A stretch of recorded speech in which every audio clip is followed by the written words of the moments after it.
Masuklah di alam kubur, keluar baliklah pengantar.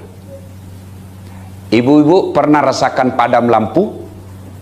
Bapak-bapak pernah? Gimana ya kira-kira kalau rumah seperti ini tiba-tiba padam lampu, ada masuk ular sanca?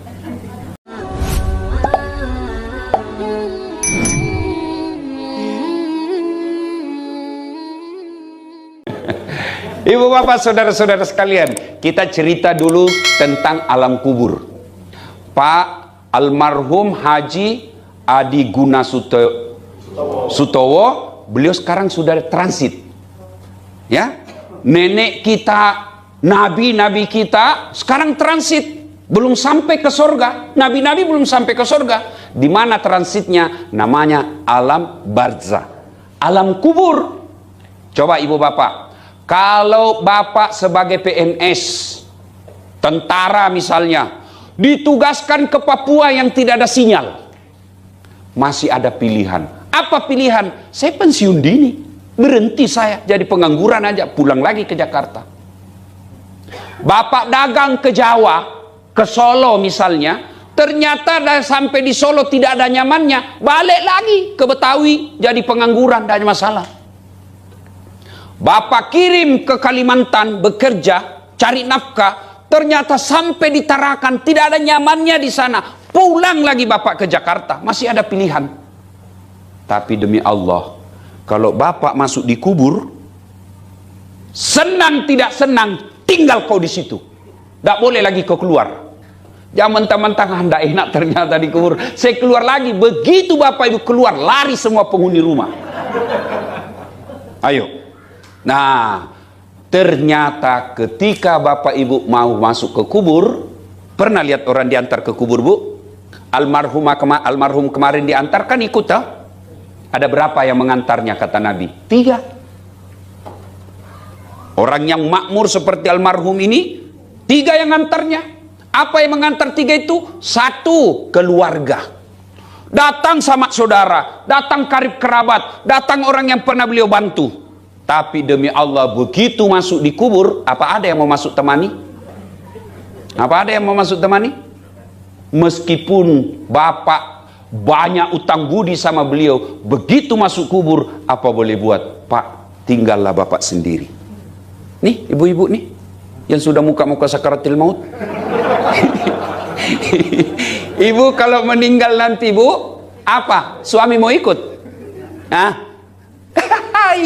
Meskipun dia bilang aku akan kemanapun pergi, aku akan mengikutimu, pret, bohong. Begitu ibu meninggal, matanya menangis sebelah kanan, yang kiri yang mana gantinya? Beda ibu-ibu. Kalau ibu-ibu wafat suaminya, nangis sampai siap menjanda sampai akhir hayatnya. Tidak sedikit ibu-ibu wafat suaminya, pingsan istrinya. Iya toh? Tapi saya belum pernah melihat ada bapak-bapak yang pingsan karena meninggal istrinya. Tidak ada, pak. Paling dia berduka 3 bulan, setelah itu cari lagi, men. Ya saya juga ditanya istri saya, mamanya cek di rumah, Ustadz, jadi kalau saya meninggal nanti Ustadz kawin lagi? Ya iyalah. Tega betul. Bukan soal tega, siapa yang ngurus saya? Kamu ngurus amalmu, sekarang dia kubur, ndak ada lagi kata cemburu. Jangan ibu pikir basuh bangun dia cakar-cakar naik. Oh ndak, bu, ditumbuh lagi sudah kalau mau ibu keluar. Nah, yang kedua yang mengantar kita ke alam kubur setelah karib keluarga, apa? Harta. Keluar semua mobil, keluar semua kita punya kekayaan, motor, mobil, ngantar semua. Begitu masuk di Kalibata, mobil tidak masuk. Jangankan mobil, kaos kaki aja tidak boleh kita pakai. Apa yang kita bawa? Kain kafan. Tahu kan ibu-ibu kain kafan? Kain paling murah. Mana ada orang wafat, orang kaya dikasih pakai kain sutra? Enggak, kain kafan. Apa parfumnya? Bulgari? Bukan. Angelman? Bukan. Apa parfumnya? Kapur barus. Nih, muka kita yang cantik-cantik nih, sabunnya aja 3 macam. Lain untuk ketek, lain untuk baju, lain untuk wajah. Iya toh? Begitu ibu meninggal, cacing punya urusan itu pipimu yang mulus. Jangankan masuk kubur, masih hidup aja orang jijik dengar kita. Coba lihat kalau orang meninggal. Begitu meninggal, datanglah sahabat kita. Dia pegang mungkin wajah kita. Dia usap barangkali wajah kita. Apa dia mau langsung usap juga tangannya, wajah dengan tangannya yang baru memegangi jasad kita? Tidak. Dia cuci dulu paling bersih karena jijiknya dengan jenazah kita. Nah, apa yang kita mau banggakan? Mati, Bu. Tidak bawa harta. Jangan mentang-mentang dia kaya. Masukin deh VCD bapak di dalam supaya dia bisa online. Pret. Tak bisa lagi. Harta ditinggal. Nih rumah beliau. Dari tadi saya lihat-lihat besar betul. Untung istri saya tidak minta dibikinkan rumah kayak begini. Kalau istri saya minta kayak begini, ya kan ibu-ibu kan biasa begitu. Pak, ganti gorden. Pak, ganti tempat tidur, ganti lemari. Ya, boleh sekalian saya ganti kau. 3 yang mengantar, apa itu? Amal. Inilah yang mengantar kita. Amal kebaikan, amal keburukan. Ketika amal kebaikannya bagus, amal kebaikannya banyak, maka sejahtera di kuburnya. Ibarat kata Nabi, dia ditidurkan seperti tidurnya pengantin baru. Bapak-bapak haji masih ingat waktu pengantin baru tidurnya? Masya Allah, saya masih ingat waktu pengantin baru. Saya bilang, cepat betul pagi. Coba nyamankan tidurnya. Tapi kalau orang tidak bagus agamanya, tidurnya kata Nabi ibarat orang sakit gigi. Tidak ada enaknya. Amalnya, kalau dia baik, maka tidurnya dibukakan pintunya sorga, sehingga hawa-hawa sorga sudah menyentuh dia. Ini sebagai ilustrasi saja ini. Ilustrasi supaya lebih gampang. Kita nih macet jalan, kempes ban mobil, kita jalan kaki karena ada demo tidak bisa tembus mobil. Jalan kaki di bawah terik matahari, panas betul. Begitu kita sampai rumah atau kantor, baru kita buka pintunya, sudah ada hawa AC menyentuh kita. Sudah nyaman, belum lagi masuk, sudah nyaman rasanya. Begitulah istri, dibukakan pintu sorga sehingga sejuk-sejuknya sorga sudah dinikmati di alam kuburnya. Tapi kalau kejahatannya banyak, dosanya banyak, bukan pintu sorga dibuka, apa dibuka? Pintunya neraka. Ibu-ibu paling sering kan rasakan itu hawa panas ketika masak, iya kan? Apa masih ada ibu-ibu masak sekarang? Hah? Waduh, gak ada lagi Bu. Ya sekarang anak GoFood. Kalau mau sebulan suaminya, bapak mau makan apa? Alhamdulillah dimasakkan sama istri. Ternyata GoFood, macam-macam masakannya, bukan lagi istri yang memasak. Bu, apa berdosa kalau istri tidak masak? Tidak berdosa Ibu, kalau suaminya ridho. Tapi apa bekal Ibu masuk surga? Ayo, bukankah ke pasar itu pahala? Langkah kaki kanannya kalau dia pergi masak, kalau dia mau untuk mengurus suami istri, suami dan anaknya, kaki kanan 1 pahala, kaki kiri 1 pahala, menjinjingnya 1 pahala, keringatannya pahala, capeknya pahala. Jadi banyak pahala, gorengnya pahala, kena apinya pahala, kena minyak panasnya pahala. Berapa pahala untuk bikin nasi goreng? Tapi kalau itu semua dibeli, maka suami yang dapat pahalanya. Kenapa? Karena suami yang punya duit, belikan, ibu kasih duit. Maka kalau ibu mau punya amal untuk dikubur, yuk servis rumah tangga, beramal. Nah, sudah masuklah dalam kubur. Nah, begitu sudah masuk kubur, kembalilah pengantar. Ya kan? Kemarin almarhum kita antarkan, menangislah kita dulu. Wajarlah menangis. Boleh ibu-ibu menangis, tapi jangan meraung-raung. Yang meraung-raung haram. Menangis boleh, laki-laki boleh, ibu-ibu boleh menangis. Yang dilarang meraung-raung. Apa itu meraung-raung? Mengeluarkan kata-kata yang tidak ikhlas menerima takdir Allah. Kenapa bapak meninggal? Baik betul ini bapak. Kenapa bukan tetangga yang jahat? Tidak boleh. Terima. Begitu ada orang meninggal, cukup kita ucapkan, alladzi isa asabatu musibah qalu inna lillahi wa inna ilaihi rajiun. Itu aja kita ucapkan. Kalau ibu-ibu menangis boleh, tapi yang dilarang mengeluarkan kata-kata. Nah, sudah, masuklah di alam kubur, keluar baliklah pengantar. Ibu-ibu pernah rasakan padam lampu? Bapak-bapak pernah? Gimana ya kira-kira kalau rumah seperti ini tiba-tiba padam lampu, ada masuk ular sanca, ular kobra, yang kalau kita digigit katanya dalam waktu 2 menit tidak ada pertolongan, maka bisa kita mati mendadak.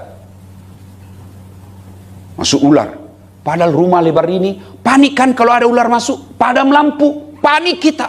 Padahal ketika ada ular masuk, ibu bapak masih bisa lompat sama ular di sana, kita keluar dari sini.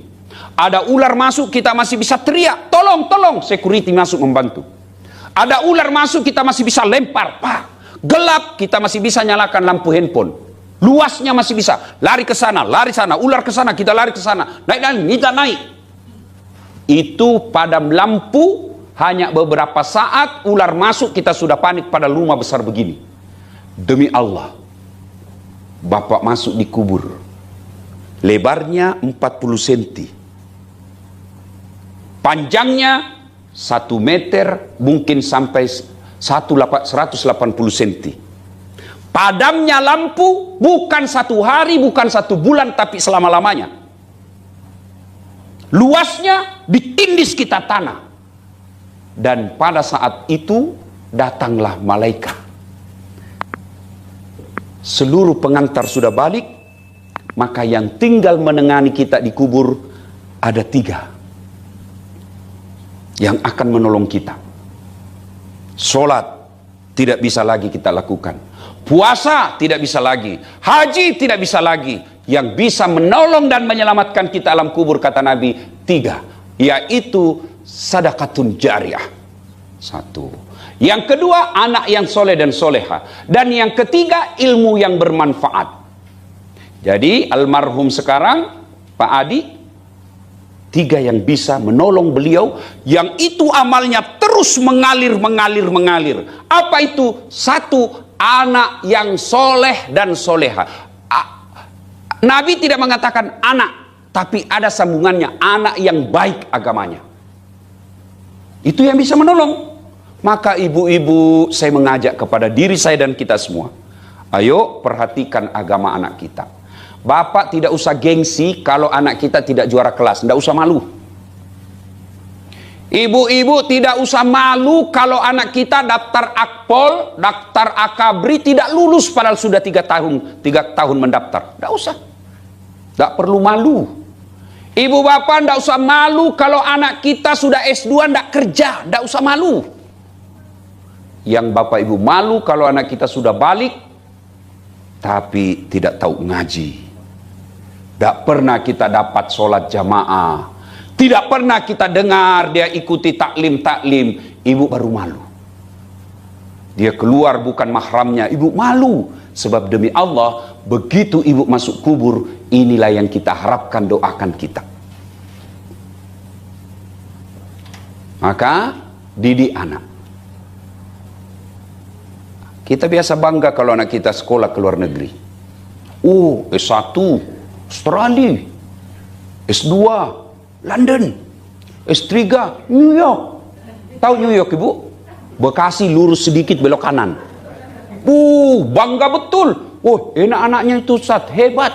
Apa hebatnya Pak? Masih SD lancar betul bahasa Inggris. Apa hebatnya? Banyak yang begitu Pak. Masa banyak Ustaz? Coba ibu-ibu ke Inggris. Anak-anak di sana Pak, demi Allah belum sekolah lancar bahasa Inggris. Apa hebatnya? Lancar dia bahasa Korea. Di Korea Pak, anak-anak sampai pensiun, sampai pikun dia hebat bahasa Korea. Apa hebatnya? Banyak yang begitu. Memangnya ibu bapak kalau wafat, anak akan berdoa pakai bahasa Inggris? Karena dia alumni Inggris, dia pakai berdoa bahasa Inggris. Oh my God, please help me, my mother prayed. Enggak kan? Dia pasti berdoa, ya Allah, ampuni dosa orang tuaku, terima amalnya, lipat gandakan segala kebaikannya, lapangkan alam kuburnya. Itu yang kita harap. Alangkah bahagianya kita ketika di alam kubur, setiap 5 waktu anak kita di sujud terakhir, dan itu tempat semulia-mulia berdoa. Anak kita berdoa, Allahumma gfirli wali walidayya warhamhuma kama rabbayani shaghira. Demi Allah, menurut kitab Tanbihul Ghafilin, makna kitab itu peringatan bagi yang lupa. Ini almarhum ada melihat kita. Ada beliau melihat kita. Kenapa ada tradisi Indonesia malam pertama, malam ketiga, malam ketujuh, malam 40, malam 100? Ternyata literatur yang saya baca itu, pada malam-malam tersebut Allah memberikan kesempatan kepada jenazah arwah untuk datang melihat keluarganya. Kau lihat itu keluargamu kelakuannya. Maka pada malam ini yang 40 dia akan berkata almarhum, oh alhamdulillah di rumahku ada pengajian mengingat saya. Oh ada Ustadz Dasat yang taklim meskipun saya tidak kenal. Itu dia akan. Tapi begitu tidak ada pengajian, maka orang jenazah arwah itu, orang tua kita berkata, hei anakku yang menempati rumahku, yang makan hartaku, yang pakai pakaianku, yang kau nikmati warisanku, kau ingat saya. Jangan sampai kau nikmati hasil jeripayahku, kau berpoya-poya dan melupakan saya, tidak mendoakan saya. Maka lihat anak-anak kita sekarang, kapan dia ingat keluarganya yang meninggal? Paling 1-2 bulan. Kalau ada keluarga kita meninggal, berduka kita berhari-hari. Kembang ucapan bela sungkawa penuh jalan. 1 bulan mulai dilupa. 2 bulan kita sudah gembira-gembira di rumah. Bulan ketiga kita sudah karaokean di rumah. Lupa kita doakan orang tua yang meninggal. Lama-lama makin dilupa. Kapan diingatnya? Sekali setahun. Kapan? Idul Fitri. Ziarah kubur. Itu pun bukan dia yang doakan. Siapa yang disuruh doa? Orang-orang yang ada di kuburan. Dia hanya datang update status. Hai guys, ziarah kubur guys. Kita ketawa karena kejadian itu kan. Anak kita bukannya mendoakan. Dia suruh foto, ayo foto ya, kabur, ulang. Ya, dari depan. Dia pura-pura siaran, bukannya didoakan, Pak. Dia hanya update status. Ini kalau anak kita tidak dididik dengan agama dengan baik. Demi Allah, kekayaan akan kita tinggal, tapi yang bisa menolong kita ketika dikubur, anak yang soleh dan soleha. Maka, mohon maaf ribu maaf kepada ahli warisnya, anak-anaknya, anak mantunya, jangan lupakan almarhum. Gimana caranya? Setiap saat begitu Bapak ingat, begitu lewat di pekerangan, tiba-tiba terbersit dalam hati kita, oh ingat Abah, oh ingat Bapak, langsung kirimkan Fatihah. Jangan cuma katakan, wih mirip betul bajunya Bapak. Jangan cuma bilang begitu. Begitu ingat, langsung spontan di tempat itu bacakan Fatihah. Lagi di kendaraan, tiba-tiba kita lihat mobil yang mirip dengan mobil bapak kita yang sudah arwah, langsung kirimkan Fatihah. Bahasa Indonesianya, saya niat kirimkan Fatihah kepada Rasulullah Muhammad SAW, saya ikutkan roh bapak saya, sebut namanya Al-Fatihah. Tuh, anak yang soleh dan soleha. Maka ibu-ibu, didik anak kita. Pelihara anak-anak kita. Tidak mengapa Bapak memanja materi anak-anaknya. Tidaklah sesat kalau Bapak Ibu menyekolahkan ke luar negeri tinggi-tinggi. Tapi Bapak Ibu keliru kalau tidak memperkenalkan agama kepada anak-anak kita. Anak-anak orang kaya sekarang kan fasilitasnya penuh Pak. 1 anak 1 kamar. Di dalam kamar ada TV-nya, di dalam kamar dia bisa online, di dalam kamar ada kulkasnya, di dalam kamar masukkan pembantunya makan. Akhirnya anak kita tidak pernah ketemu dengan saudaranya, akhirnya dia bersaudara, tapi tidak punya ikatan emosi yang baik. Jangan heran meninggal bapaknya, mengadu dia di pengadilan gara-gara warisan. Sebelum saya ke sini tadi selesai sholat subuh, sholat maghrib, assalamualaikum warahmatullahi wabarakatuh, selesai berdoa, saya lihat di TV ada ibu dengan anak berperkara di pengadilan gara-gara rumah warisan. Nih, hati-hati. Maka ibu-ibu didik anak, ya. Bapak ibu tidak usah cemas kalau anaknya jelek mukanya, yang penting akhlaknya baik. Gak ada orang nanti masuk neraka. Kenapa masuk neraka? Mukaku jelek betul Tuhan. Kenapa masuk surga? Cakep, follower saya 3 juta. Enggak, yang membuat kita masuk surga adalah amal-amal kebaikan. Dan amal kebaikan tidak perlu lihat gagah, populer atau tidak. Yang kedua, yang bisa menolong kita ketika sudah masuk kubur adalah harta yang telah kita sedekahkan. Nih, ibu-ibu nih, mohon maaf ibu, yang banyak cincinnya ini, punya berlian emas. Kira-kira kalau ibu wafat, siapa yang pakai itu, bu? Anak? Bukan, istri kedua. Pasti kawin lagi bapaknya tuh, dikasih. Iya tuh. Maka ibu-ibu, daripada dipakai istri kedua, mending sedekahkan sekarang. Serius, apalagi yang sudah 60 tahun ke atas. Daripada dinikmati istri muda, mending kirim sekarang. Jangan berharap nanti dikirimkan anak, jangan, lebih sekarang. Iya, kalau anak kita baik, ya anak kita baik, tapi dia takut sama istrinya. Ada kan kejadian begitu. Anaknya kasihan mau sumbang untuk bapaknya. Ayolah, kita bangunkan masjid bapak kita, ada tanah ini, ya kita wariskanlah untuk bapak kita. Memang ini ahli waris kita punya, tapi sudahlah, kita kirim saja untuk bapak kita, jadikan dia masjid wakaf untuk panti asuhan. Oh, datang istrinya, apa? Bapakmu terus. Itu anakmu juga mau, bapakmu aja terus. Langsung dia bilang suaminya, ya sudahlah kalau begitu. Ada begitu di sini, suami takut sama istri. Ada, berhenti bapak jadi laki-laki. Benar pak. Ngamuk Ustadz, ngapain dia kalau ngamuk? Marah Ustadz, dia pecahkan piring, pecahkan 1 lusin. Dia pecahkan gelas, pecahkan 2 lusin. Kenapa? Piring, gelas boleh dibeli. Harga diri sebagai suami tidak boleh diinjak-injak istri. Takbir.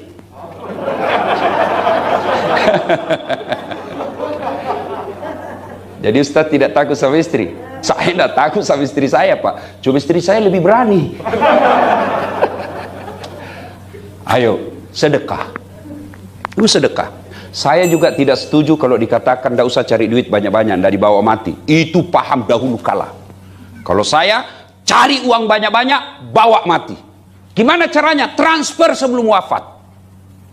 Alangkah bahagianya almarhum di dunia punya rumah mewah seperti ini, punya kendaraan mewah beberapa unit, dan di akhirat pun di kuburnya dinikmati itu semua. Alangkah sialnya kita, dari pagi sampai sore, bahkan sampai malam kurang istirahat, cari duit. Begitu kita meninggal, kita dikubur tersiksa karena tidak punya perhiasan kita untuk dinikmati di kubur. Nauzubillah. Bersedekahlah. Dan demi Allah, tidak ada orang bangkrut gara-gara sedekah. Saya mau bersedekah Ustadz. Sedekah ibu tidak selamanya materi. Sedekah tidak selamanya duit. Sedekah sesuai dengan kemampuan dan keahlian kita. Saudara-saudaraku, para selebgram, para youtuber, sedekahlah dengan apa followermu itu. Jangan bikin konten yang menyesatkan anak bangsa. Biar buka undangan, di-share-kan juga. Untuk apa semua itu? Oke lah, bikinlah konten-konten dalam sehari 5 yang kau post, 5 yang kau sebarkan. Jadikanlah 1 sebarmu itu untuk kehidupan akhiratmu. Sebarkan itu 2 juta, 5 juta, 7 juta kau punya pengikut. Bayangkan kalau kau sebarkan 1 konten dakwah, 10.000 saja yang paham dengan itu dan diamalkan. Itulah sedekahmu. Itu apa sedekah? Untuk apa posting-posting yang tidak ada faedah untuk kehidupan akhirat kita? Dan demi Allah, semua postingan-postingan yang berhalangan dengan agama, maka kita akan tanggung jawab dunia sampai akhirat. Itu agak berat. Ketika kita tobat masih beredar itu yang tidak beres, maka selama itu dapat kiriman dosa. Nah, ibu bapak, saudara-saudara sekalian, sedekah. Yang ketiga, yang bisa menolong kita ketika dalam kubur, ilmu yang bermanfaat. Maka ibu-ibu kalau dapat video-video pendek ceramah, sebarkan. Orang mau amalkan atau tidak, orang balas kita katakan so alim loh, tidak ada urusan, yang penting sebarkan aja. Ilmu yang bermanfaat itu adalah yang akan menolong kita dalam kubur. Nah, sudah dalam kubur, ternyata ada mereka yang menyesal setelah masuk di alam kubur. Siapa mereka yang menyesal? 1, al-mutakhawilu bis shalah, yang menganggap enteng solat. Demi Allah ibu, biar ibu haji 2 kali, umroh sekali setahun pergi umroh, bahkan orang temannya pun dia umrohkan. Ramadan tidak ada lepas puasanya.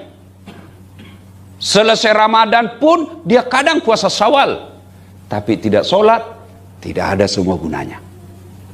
Saya kadang-kala lihat heran, ada ibu-ibu bapak puasanya lengkap pak, tidak ada lepas puasanya, tapi tidak sholat, tidak ada gunanya itu. Bangun masjid 1 unit tapi tidak sholat, tidak ada gunanya. Ketika masuk di kubur, inilah orang pertama menyesal, mereka yang menganggap enteng sholat. Kenapa? Karena yang pertama kali diperiksa nanti sholat. Seluruh pengantar balik, maka datanglah malaikat pencatat penanya di alam kubur. Pertama ditanya, "Marabuka, siapa Tuhanmu?" Kalau bapak ibu bagus sholatnya, sholat akan menjawab, "Allahu Akbar." Wah, malaikat geleng kepala, wih, hebat ini, barusan saya dapat. Ditanya lagi, "Man nabiyuka, siapa nabimu?" Sholat kita menjawab lagi, "Ashadu alla ilaha illallah wa ashadu anna Muhammadar Rasulullah." Mungkar tambah heran, wih, tambah hebat ini orang ini. Kir, nakir, kau maju nakir, kau yang lanjutkan, karena ada 5 pertanyaan itu. Kata nakir, sedangkan kau mundur mungkar, saya ini cuma wakil. Sudahlah. Malaikat mungkar nakir naik melapor ke aras Allah. "Ya Allah, ada hambamu wafat, saya tanya, man rabbuka?" Dia jawab, "Allahu Akbar." Allah berfirman, "Oh, mungkar nakir, itu bukan dia yang jawab, bukan Dasat yang jawab itu. Siapa yang jawab? Solatnya. Karena dia baik solatnya, tidurkan dia untuk menunggu hari kiamat seperti nikmatnya tidur pengantin baru. Semua aman." Itu kalau solat beres. Tapi kalau tidak beres solatnya, datang malaikat, dia bawa itu godamnya pak, palu-palunya. Itu ada kitab saya baca, itu godamnya, palu-palunya, mungkar nakir pak, 7 kali beratnya dunia dan isinya baru sama. Datang malaikat, dia bilang, "Sudah lama saya tunggu kau. Kaulah yang paling banyak ceramahnya, ceritanya kalau Ustaz Dasat ceramah." Begitu ditanya, "Man rabbuka, siapa Tuhanmu?" Kaget, tunggu dulu, orang baru datang. Ini malaikat aja dia mau debat pak. Ini bahasa Indonesia yang suka berdebat pak. Ya coba, ini bahasa Indonesia kan paling susah diurus.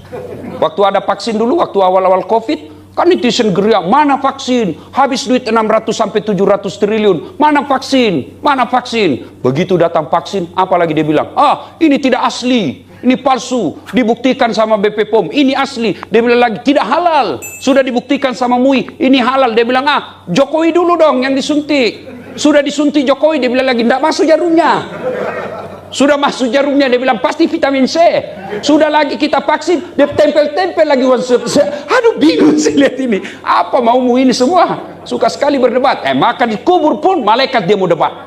Auzubillah min dzalik.